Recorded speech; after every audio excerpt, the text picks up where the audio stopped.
Halo semua, masih bersama kami di podcast Bukan Horor Biasa. Jangan lupa subscribe, like, komen, dan aktifkan lonceng supaya tidak ketinggalan cerita dari kami. Kang Koko. Ya, Kang Koko. Dan lagi-lagi Kang Koko. Pasti dia bisa bantu obatin Arif. Tanpa berpikir panjang, Arif berangkat menuju kediaman Kang Koko. Setelah menempuh perjalanan lumayan lama, akhirnya Arif tiba di sana. Kebetulan ada teman Kang Koko juga, Kang Ridwan, bersama istrinya. Assalamualaikum. Assalamualaikum. Weh, Arif, tumben kesini. Ayo, masuk. Heh, iya nih Kang, ini mampir sambil mau nyari kopi gratis. Hehaha. Kamu itu santai aja. Udah, ayo masuk dulu, masuk. Silakan duduk. Akhirnya mereka berbincang-bincang hangat. Dan sampai malam semakin larut, kemudian tiba-tiba Kang Koko bertanya, "Rip, kamu bisa narik yang ada di pojokan gak?" "Hah? Apa Kang? Narik yang di pojokan? Emang ada apa Kang?" Dia tuh suka ganggu terus. Kalau saya tidur di kamar, dijambai terus Rip." Jelas Kang Koko. Kemudian Mbak Nana pun ikut menjelaskan keadaan, bahwa saat kamar rapi dan bersih, kemudian ditinggal kerja, saat pulang sudah berantakan lagi. Terlebih jika Kang Koko yang tidur di dalam kamar, pasti selalu ada gangguan. Tapi jika Mbak Nana yang tidur di dalam kamar, ya aman-aman saja. Akhirnya Arif mencoba mencerna semua cerita itu, dan ia ragu apakah dirinya bisa menjadi mediator untuk membongkar sosok siapa makhluk itu. "Wah Kang, maaf nih, tapi saya gak bisa dirasukin," jawab Arif. Mendengar jawaban dari Arif, Kang Koko agak kesal, seperti sombong karena berkata tak mampu untuk dirasuki. Tapi maksud Arif ialah karena ia belum bisa menjadi mediator. Udah gini aja, sekarang kamu coba aja dulu, tarik ya." Arif lagi-lagi ragu, karena ini kali pertamanya. Ia takut jika tak berhasil, pasti akan sangat malu karena dianggap tidak becus. Tapi nanti dibantu ya Kang?" Iya, nanti dibantu kok Rip. Udah tenang aja. Sekarang kamu tarik sana." Akhirnya Arif mencoba menarik makhluk itu. Ia berharap ini kali pertamanya agar ia berhasil menjadi mediator. Mereka berkumpul di halaman kos yang tidak terlalu luas. Kang Koko mendiami kos yang paling pinggir, sementara yang tengah sudah berpenghuni. Dan karena terlalu sempit, akhirnya halaman kos tengah dipakai. Penghuni kos tengah memperhatikan kami, tapi Kang Koko meyakinkan bahwa semua aman. Arif berdiri. Ia memejamkan mata dan mencoba menarik makhluk yang berada di pojokan kos. Tangannya diangkat ke depan, kemudian ia membaca amalan yang berguna untuk menarik makhluk gaib. Hadir. Ia menarik napas panjang. Kubra! Arif terjatuh. Ia terbaring di lantai. Tangannya mencakar-cakar dan mulutnya mengeram keras.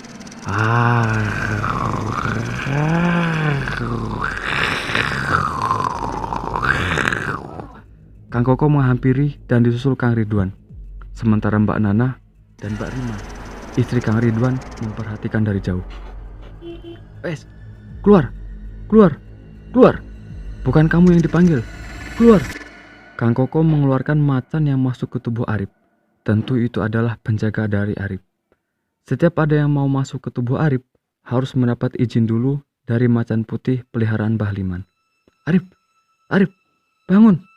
Jangan terus tidur, jancuk kamu." Arif sadar. Ia mengatur napasnya yang tersingkap. Aduh, iya kan? Gak bisa masuk kan? Dibilangin ngeyel kok kalian itu. Alah, kamu tuh alasan aja. Ayo, sekali lagi. Tarik lagi. Aduh, Kang. Capek saya itu. Ngopi dulu lah. Coba Arif. Kamu itu. Udah. Gak ada kopi-kopian. Sekarang, ambil posisi lagi. Tarik makhluk itu. Iya. Arif ke posisinya lagi. Ia menarik makhluk itu. Diambang, ragu, takut, dan grogi. Doanya cuma satu. Ya Allah, ojo gawe aku wirang. Ia takut jika gagal dan ditertawakan Kang Koko. Belum nanti jika itu akan menjadi bahan bulian. Arif mencoba fokus. Ia pasrahkan semuanya. Yang penting yakin. Arif berdiri lagi. Kemudian tangannya ia arahkan ke depan. Ia arahkan ke pojokan kos, tempat di mana makhluk itu tinggal. Hadir, hadir, hadir, hadir, Subra. Arif terjatuh lagi. Kali ini macannya yang masuk lagi.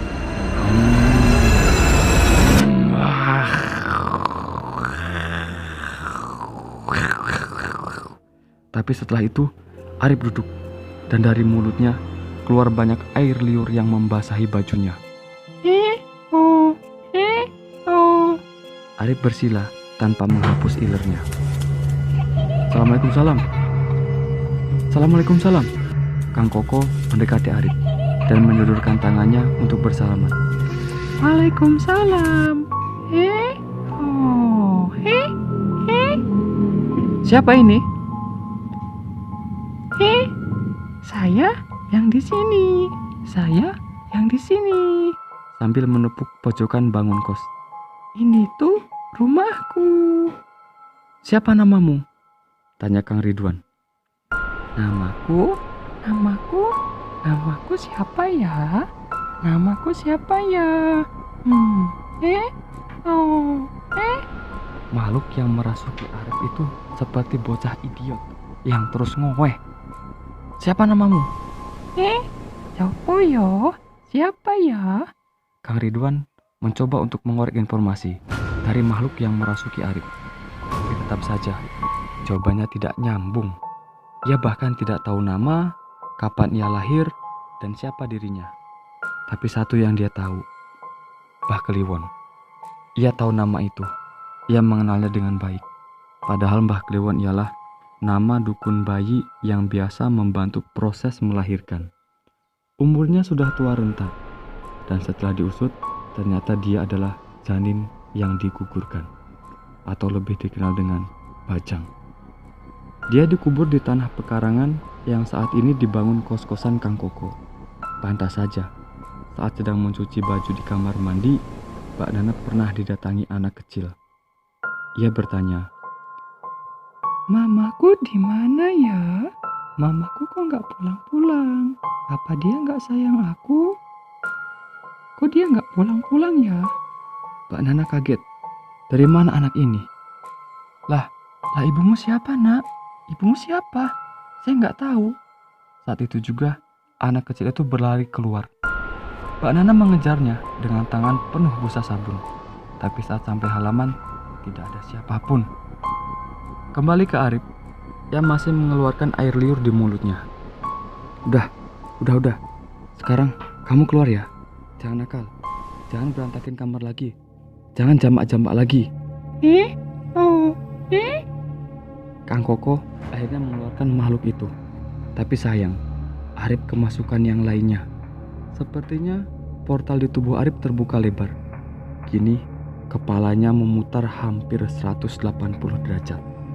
Untung badannya masih bisa mengikutinya. Matanya melotot tajam. Ia seperti menantang Kang Koko dan Kang Ridwan, yang membuat semua ini terjadi.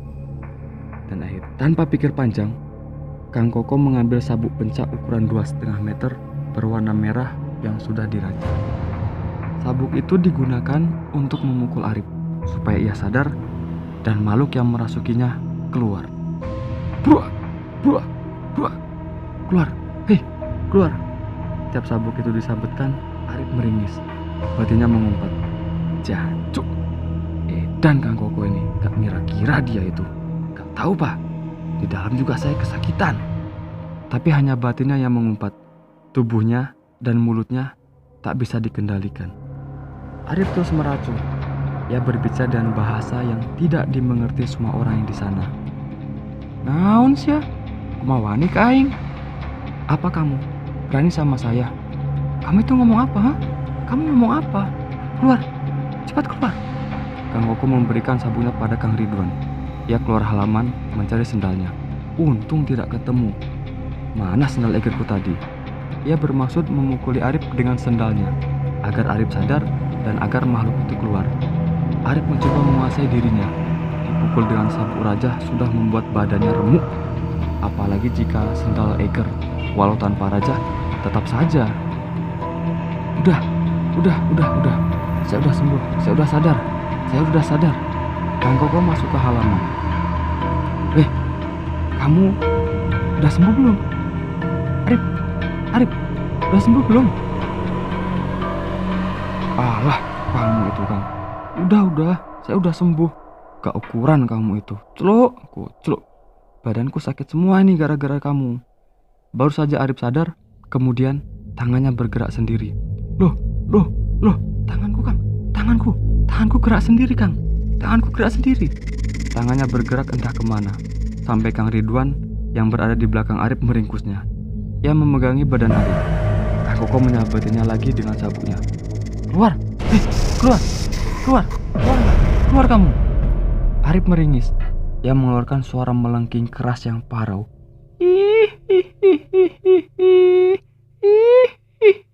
Kakak punya kasih Arif. Suara perempuan. Dan entah kenapa suara Arif menyerupai suara perempuan. Lagi-lagi Kang Koko dan yang lainnya bingung karena semua yang merasuki Arif berbahasa Sunda. Arif terus dipegangi. Kang Koko mencoba mengeluarkan semua demit di badan Arif. Ia menariknya dari ruas-ruas tulang rusuk Arif. Allah. Sambil terus mengeluarkan, Arif langsung sadar. Satu persatu teman Kang Koko datang. Mereka langsung duduk dan tanpa banyak bertanya, mereka menyaksikan Arif yang dihajar oleh Kang Koko dan Kang Ridwan. Arif, woi, sadar Arif, sadar. Saya siapa? Tanya Kang Koko. Kang Koko. Kalau ini siapa? Tanya lagi. Kang Ridwan. Ini siapa Arif? Itu Mbak Nana. Ya, Arif bisa menyebutkan nama orang yang berada di situ. Sampai pada salah satu orang di pojokan. Arif, itu yang di pojok siapa coba? Kamu kenal nggak? Arif diam sejenak. Ia tidak mengenalnya. Maneh saha? Kang Koko langsung menyebutinya lagi. Tolak ukurnya, jika Arif berbahasa Sunda, itu bukan Arif. Arif masih diambang antara sadar dan tidak. Ternyata seperti ini rasanya jadi mediator. Tak seindah yang dibayangkan Arif. Arif belum bisa menguasai seluruh badannya. Tangan atau kepalanya masih bergerak sendiri. Sementara Kang Koko dan Kang Ridwan tentu selalu siap untuk menghajarnya. Arif, sadar. Hei, Arif, sadar kamu. Teriak Kang Koko berusaha untuk menyadarkan Arif. Rupanya yang memasuki Arif adalah parewangan yang sengaja diturunkan oleh mbah buyutnya. Tujuannya agar Arif ada yang menjaga. Tapi sayang, semua mobal saat Arif berhasil kemasukan. Ya, kemasukan Bajang. Dan mereka yang menjaga tidak terima. Mereka pikir mereka telah gagal dalam menjaga tuannya. Arif, bangun, Arif, sadar Arif. Sambil menepuk-nepuk badan Arif, Kang Koko menyuruh untuk memanggil namanya sendiri. Udah Arif, gini aja. Sekarang kamu panggil dirimu sendiri, Arif. Cepat, panggil dirimu sendiri. Arif duduk. Ia bersila lagi. Kemudian tangannya ia angkat ke depan. Kemudian ia berbicara sendiri. Arif, hadir. Arif, hadir. Arif. Arif seperti orang gila. Ia berteriak memanggil dirinya sendiri. Kali ini ia meracu lagi. Tapi yang diucapkan semua amalan yang pernah diamalkannya. Ya Jabbar, ya Kohar, ya Jabbar, ya Kohar. Arif semakin tak terkendali. Buak. Kang Koko menyabetinya lagi supaya perewangan Arif keluar. Entah berapa jumlah perewangan Arif yang dititipkan oleh buyutnya. Yang pasti Arif sangat tersiksa. Karena setiap kali Kang Koko mengeluarkannya, rasanya seperti hampir mati. Keluar. Mau keluar nggak kamu? Keluar. Kali ini Arif tak kuasa menahan sakitnya. Ia berdiri. Ia mengeluarkan jurus silatnya. Ia memasang kuda-kuda. Ia pasang dan kemudian ia siap untuk menyerang Kang Koko. Ia berbalik dan menendang Kang Koko. Tapi sayang, Kang Koko mengelak. Tak berhenti sampai di situ, Arif mengayunkan tunjukannya. Tapi sayang lagi, tangkisannya di tangannya itu ditangkis oleh Kang Koko kemudian ditekuk ke belakang. Arif meringis. Kang Ridwan lalu memegangi tubuh Arif. Kang Koko mengeluarkan perewangan untuk yang kesekian kalinya. Duh, sakit. Jancuk, teriak Arif. Arif, sadar Arif, sadar. Arif masih terus mengeluarkan suara-suara parau. Aduh, sakit. Sementara teman-teman yang menyaksikannya malah sibuk merekam kejadian, kemudian dijadikannya video dan di-share di status WA. Sudah banyak yang dikeluarkan oleh Kang Koko dan Kang Ridwan. Sudah lelah juga Arif meregang dan menahan sakit. Tapi sepertinya ini belum selesai. Entah kenapa, Arif merasa kini ia berada di halaman depan yang memperhatikan semuanya. Bahkan ia melihat dirinya sendiri yang dipegangi kemudian disabeti. Tapi ia diam saja. Arif memperhatikan pojokan kos. Di samping halaman ada pot bunga dengan rak besi. Tepat di bawah rak itu sendal Eiger milik Kang Koko. Wah, tidak mungkin Kang Koko menaruh sendal di situ. Berarti ini ulah siapa? Pasti ada yang menyembunyikannya. Siapa kamu? Kenapa masuk ke sini? Tanya Kang Koko. Aing aja gaya budak. Rek naon si laing, hah? Saya yang menjaga anak ini. Mau apa kamu? Siapa yang nyuruh kamu? Siapa? Aing diturunkan ku luhurna. Pikeun ngajaga ieu budak. Saya diturunkan oleh luhurnya untuk menjaga anak ini. Kang Ridwan tidak mengerti apa yang dibicarakan Arif. Tapi Kang Koko sepertinya ia tahu sedikit. Ya walau hanya garis besarnya saja. Arif, bangun Arif. Ini Arif bukan? Teriak Kang Koko. Aku Arif Kang. Saiki aku Arif tenan. Jawab Arif lirih. Beberapa perewangan sudah dikeluarkan. Namun itu ada satu lagi tuh. Itu ada satu lagi di depan. Teriak Mbak Ani. Orang tua menggunakan pakaian adat. Kepalanya diikat pakai udeng. Kemudian bawa tongkat. Tapi dia cuma ngeliatin aja sih. Gak mau masuk. Itu siapa kamu, Rip? Hah? Itu siapa kamu? Tanya Kang Koko. Palingankah itu? Batin Arif. Tapi Arif diam saja. Ia menggelengkan kepala seolah tidak tahu. Udah. Rip, sekarang kamu mandi sana. Mandi, terus wudhu ya. Akhirnya Arif berjalan menuju kamar mandi. Langkahnya sempoyongan. Sampai di dalam kamar mandi, Arif mandi, membersihkan badannya, kemudian ia berwudhu. Selesai mandi, Arif duduk di antara teman-temannya. Udah. Sekarang kopinya diminum ya. Ini kopinya masih baru kok, masih hangat. Iya Kang. Makasih Kang, makasih. Jawab Arif singkat. Ia mengambil rokoknya. Ya, Arif mengambil rokok Kang Ridwan karena rokoknya sudah habis. Baru beberapa hisapan saja, tangannya kembali bergerak sendiri. Tanganku bergerak lagi. Tanganku.